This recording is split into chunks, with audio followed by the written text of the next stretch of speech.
Democracy, Bridging Facts and Norms. My name is Maija Setälä. I'm a professor in political science at the University of Turku in Finland. And, well, how did I end up here or there? I first studied at the University of Turku. I studied with political science and philosophy, and I kind of didn't like political science so much. I actually was considering changing my major subject, but and especially philosophy was really something I was really into. So I really found that very motivating, and I was reading a lot related to that. But then somehow I stuck to political science, didn't change my major subject, and got my master's in early 1990s. And then there was a horrible recession in Finland, and everybody was more or less unemployed, and I thought I have to go somewhere, and then I decided to go to LSE for a year first to start up my PhD. And I had excellent supervision at the LSE. I had Brian Barry and Keith Dowding as my supervisors, and they were also really encouraging. And from those days, I also got this interest in combining normative theory and empirical research. That was really something that Brian Barry was already talking at those days, arguing that a lot of kind of normative issues, well, for him at least, he thought that these are kind of resolved to some extent, that we have certain ideas of justice and deliberation, for example, and that there are a lot of interesting empirical questions, especially that one should study. And then, of course, at that time, I was working on my PhD thesis, which was on referendums, and for that reason, I also had this long-standing interest in Swiss system, which is quite different from other countries. So you had already chosen the PhD topic when you were still in Finland, and you arrived with it in LSE? Yeah, that's right, because we had this one referendum, which was the second referendum ever held in Finland, and that was about the EU membership. And of course, that was a quite exceptional event in Finnish political system, and there was a lot of public controversy and discussion on the role of referendum in a system like Finland, and that got me interested in the topic. But of course, when I studied the subject further, I realized that this is very different from the Swiss direct democracy or any other. So yeah, of course, that's a kind of a long story how I got to understand these differences, and also understanding the different mechanisms of accountability and responsibility in these so-called direct democratic institutions. But also at the LSE, I developed the interest in these kind of more normative and theoretical questions. But I think it's been a long way in a way that, it's not so easy always because it's a complex issue. And after the PhD, so you went back to Finland right away? Yeah, that's right. I went back to Finland after my PhD. I got the position as a postdoctoral research, first in a project, but then postdoctoral fellowship on my own. Postdoctoral fellowship at the Columbia University for some months with Brian Barry once again. So I think he's been really influential when it comes to my academic career. And then also having some teaching positions at the University of Turku and getting more and more into this theory of deliberative democracy. And when I got this professorship, my predecessor was really into rational choice theory, so he was a public choice theorist, basically. And one of his heritage was to have this PCRC lab. So we had a lab for doing experimental economics. So when I got this position, I realized that, well, now I'm in charge of such a lab. And then I started to think about kind of possible designs we could do there, which would be more in line with my own interests in political science. And then I had a few colleagues there who are doing more experimental work, so then I ended up doing these experiments on deliberation. And in a way, I think I've been lucky because I have had such good colleagues in Finland, because especially when it comes to experimental research, when I started these experiments, I had no idea about the methodology or anything. So instead of reading a lot of method books, I have kind of learned by doing with somebody who have done this kind of research before. So it's been rather easy in that way. So how do you define your own research, if you define it at all, in terms of the subdisciplines of political science? Because usually you have these distinctions between empirical political science, political theory, political philosophy, and so on. And you've been kind of on different fields, so do you define your field of studies in these terms at all? Or do you consider that the questions that are relevant to your research go beyond one single of these subdisciplines? Yes, I think they probably have gone beyond, but I think what's unifying there is the interest in democracy. And, well, at some point I felt that I didn't really have the capacity to deal with these kind of more normative issues or philosophical issues. Now I kind of feel that I would like to do more of that kind of a work, but I still feel that I'm not strong enough in that area. So in a way it's been kind of easier to address some more empirical issues, because then you at least have a little bit narrow focus, and also it's more concrete in a way. So I think I'm kind of a wannabe philosopher at the end of the day, but I think you can't separate these things entirely. Theories of justice and democracy have these assumptions on human reasoning and behavior, and at least partly these are empirical, or something that we can test. At the same time, I think the kind of core ideas of, for example, impartial justice are basically normative, and I don't think you can really kind of falsify or even maybe challenge them by any empirical findings. I think you have to be careful what is kind of something you can study empirically and something you can't. So I think there are different relations when it comes to empirical and normative. So there are certain issues which are kind of normative theory making an empirical statement, like participatory theorists would say that participating in politics makes you more inclined to participate in the future. So that's an empirical statement. And to some extent, normative theories can be revised based on empirical findings. So then you can start thinking of what kind of participation you are talking about. But then I think there are certain core ideas that you can't really kind of falsify. I think eventually there is a kind of clear-cut distinction at the end of the day. So I think there is a little bit of risk when you're doing kind of empirical research very closely related to normative questions, that you start to kind of compromise your views of normative views too much. Because I think at the end of the day, you should stick to them. At least you should aspire to these kind of ideals or views of impartiality, impartial justice and political equality, even though they are not very easy to achieve in any context. So the reality is not as good as the ideals we have, but that's not a reason to give up on the ideals. Yeah, I would think so. I think at some point, let's say a couple of years ago, I was kind of not so clear about that. But I think I've become more fundamentalist in that respect, that I think at the end of the day we should aspire to these things like impartial justice, political equality in certain more complex ways. But of course it is very difficult, and we know that there are a lot of institutional and social and psychological barriers for these kinds of ideas. But then we should think about the conditions that help us kind of approximate these things. These would be probably David Estlund's terms. I think a lot of confusion with deliberative theory at the moment seems to me that it's because some people are mostly concerned about the idea of justice. And then they start thinking in terms of political systems as kind of ideal political system as a just political system.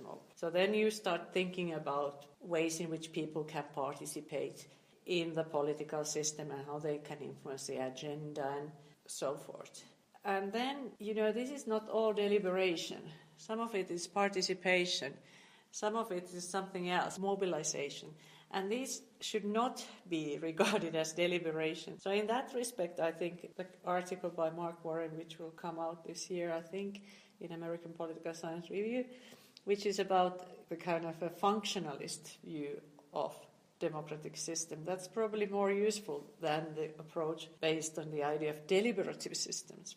Yeah. So in this sense, the empirical work is also informing what kind of ideals you can defend or what kind of institutions you should promote. Yeah, I think that's what I've been thinking. And I think I'm think there's a bit of engineering me too, that I'm kind of interested in institutional design. Because I think the institutions do give people different incentives, and depending on can shape people's behaviors. And we have seen it in various contexts. But of course there are limits to that too. So of course if the society is really unequal and levels of education are really bad, and also of course there are other institutions and democratic institutions, we shouldn't forget about those. So for example, administration and the kind of corruption there can be really harmful also for democracy. You said something very interesting before, that your kind of both theoretical and empirical approach was also linked to the fact that you study democracy. And I'm wondering if you think that democratic theory and the field of democratic studies particularly requires building bridges between theoretical and empirical research. Yeah, I think that's right. And in a way, that's probably why I've been kind of stuck to this area, because it is a way to combine these two and think about the relation between these two. And especially like theories of deliberative democracy, they have been very much influenced by both normative theorists and empirical research. And I guess that's why I found it so interesting. And it's actually a very lively community at the moment. Of course, now we are seeing something very non-deliberative happening in our political system. So I think we are really challenged by that. But even with the kind of theory of deliberative democracy, I would think that a lot of its appeal is related to the fact that theories of deliberative democracy especially are rather close to the idea of justice. So there's a closer link between theories of democracy and theories of justice when it comes to that specific field of theorizing about democracy. So if you think about liberal democracy or more empirical theories of democracy, there is not such a strong normative appeal.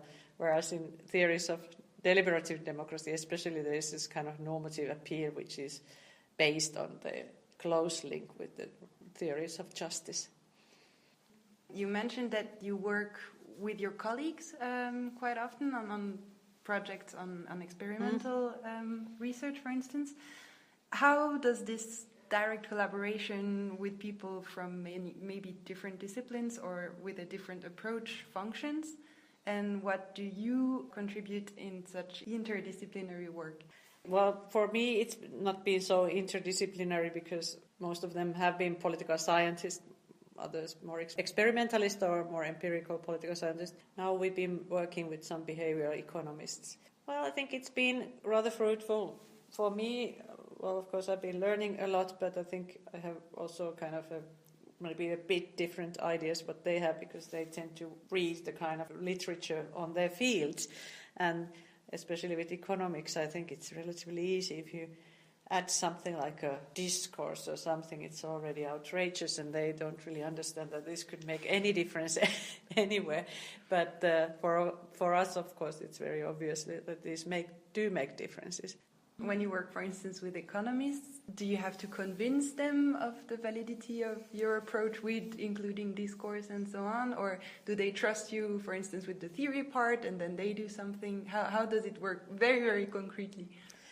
Well, with the economist, of course, the kind of hardcore economics doing probably wouldn't understand this, but these are behavioral economists, so they are more used to the idea that there may be something, and the models in economics don't really predict people's behavior very well, so I think they are open to new ideas. So I don't think I've experienced when we are working with this experimental project, I don't think we have had such problems. They will be a bit confused in the beginning and a bit skeptical about the idea that, for example, the requirement of justification in our experiment could actually have some concrete impact on people's behavior. But they are also open to evidence. So once we got the results, they are happy to see them and accept them.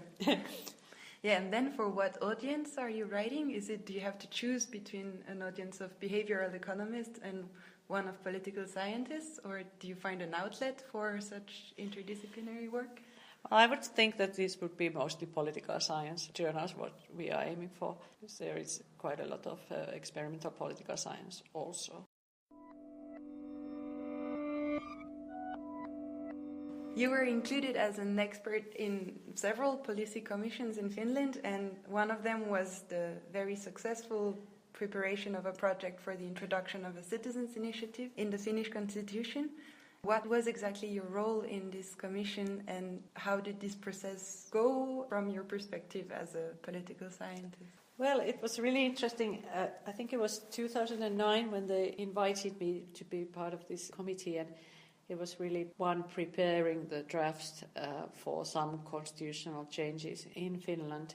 The idea of citizens' initiatives, which is kind of an agenda initiative, so it doesn't lead to a popular vote, but goes to the parliament, was introduced by the government and especially by the Greens. But then the committee was expected to elaborate and write a draft law. So from my perspective, of course, it was really interesting. First of all, I had to study different institutions and practices of initiatives in European context. Also, I was really skeptical about the idea of agenda initiative because I thought that this cannot have any impact anywhere because it doesn't have that kind of a power as initiatives with popular vote would have. But then I learned that this can actually change, which kind of was already kind of a confirmation of the idea of power of discourses in the parliamentary democracy. So if you have a good case and parliament can deliberate. So I think the key is that there has to be a forum for deliberation in order these types of initiatives to be influential. And when we were writing that law, I think there were very good input by other experts and also by some civil servants. Politicians were a bit skeptical, but then I think they kind of accepted the idea of agenda initiative because we argued that this doesn't really undermine your power or your position or the principle of parliamentary sovereignty, which is really important in Finland. The committee consisted of experts in constitutional law, in political science, but also like former MPs and some active politicians. Mm-hmm. So you already had to convince them first of the proposal, and so it was a deliberative group in a way. Yeah, I think it was a deliberative group. You could see that there was deliberation going on. People were open to arguments. Maybe the hardest ones were acting politicians because they were especially suspicious about the idea that anything could come out of from citizens. And also certain groups or parties which felt that their position could be threatened by initiatives. So, for example, the certain relatively small parties with, for example, Swedish-speaking People's Party, because they've been under this populist threat. And I think they were rather skeptical about the initiative. But I think it's been working relatively well, and I think in Finland, especially the Ministry of Justice has been really active in developing and making it more accessible to people, for example, by introducing this online forum for collection of signatures. So I think it's been a success and it's immensely popular in Finland. 2015, when we had the parliamentary election, there was this electoral survey. And in that survey, about 80% of people said that this has improved Finnish democracy. So that's a high number. And how different was this experience compared to your research or teaching activities? Yeah, I think it was really interesting. I really liked it, although it included meetings in Helsinki at 8 o'clock in the morning, which meant that I had to leave my hometown Turku at like 5:30 in the morning, so that was a bit painful sometimes. Also observing from inside how the political system kind of works and interacting with members of parliament and so forth. So I think it's been really interesting. Sometimes I regret that I couldn't tape the discussions in the committee because they were really interesting in kind of, as an observer, it would have been interesting to see how it worked. But of course, then I had to make my case there too and argue for the certain types of institutions. But I think the goal among a lot of people in the committee was that we have to make the institution work, we have to make it influential. We don't want any institution which is kind of pseudo-participatory that gives the impression of people that they can influence, and yet they can't, because we also know that this would create a lot of frustration and eventually cynicism. And that's something that was also very crucial that we argued in those terms also to the politicians. So they kind of thought that, okay, if we do it, we have to do it right, rather not to do it at all then. Mm-hmm. And did you feel that you had extra responsibilities by being in this special committee? Because you're not really accountable to the people. I mean, you're working on accountability, but in this case, you're a bit like you're the invited expert. You're talking as an academic authority in a way. Did you feel that you had extra responsibilities? Well, I would say that, I took it quite seriously at that time. Also, I was then a research fellow, so I had quite a lot of time to work on this topic. So now that I'm a professor, I can't really focus on anything like that, a side project like that anymore, because I have so many duties at the department. But then I really had quite a lot of time, and I took it really seriously. But I think I've learned through that process very much, and also now we have had a project on Finnish Citizens Initiative, so now we have something to study. So as a scholar, it's been really rewarding first to kind of involved in designing an institution, and then you can study it, how it works. So it is also interesting. And also in the future, they will now write a review of the institution. So I think our research report will very much contribute to that review. So it's kind of interaction between the political system and the Ministry of Justice, especially in Finnish context. So I have a final question, which is, since, in this case, you played quite an important role in designing policies, and it's quite obvious that political theorists and scientists have a role to play in democracies, being experts or maybe being more engaged in political debates or writing for the public and so on. What are, in your view, the responsibilities of our profession towards the society? Yeah, that's a good and big question. Well, I think, of course, it depends what kind of a role you have and context also, how receptive the society is for people like you. Because I think there are huge differences. What I've observed, for example, with my British colleagues, that I don't think anybody really cares about what the political scientists say, whereas in Finland, the media is really interested in our opinions. They want to hear an expert opinion on a lot of things, so it can be even a nuisance for some people that they've been interviewed so much.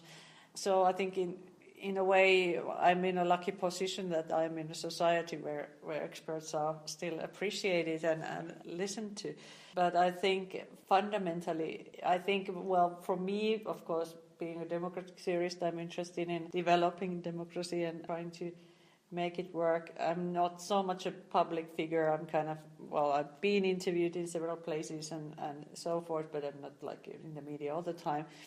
And I kind of maybe prefer this kind of a long-standing being an expert for a committee or something like that, where I can kind of develop the idea a bit further rather than being on TV and saying something in like 20 seconds, or even that is a very long interview nowadays.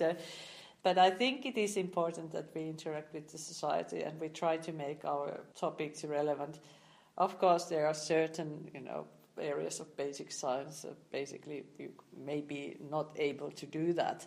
But like people like with political science, I think it's not so distant from what's going on in the public life. So I think we can make impact, at least in certain places.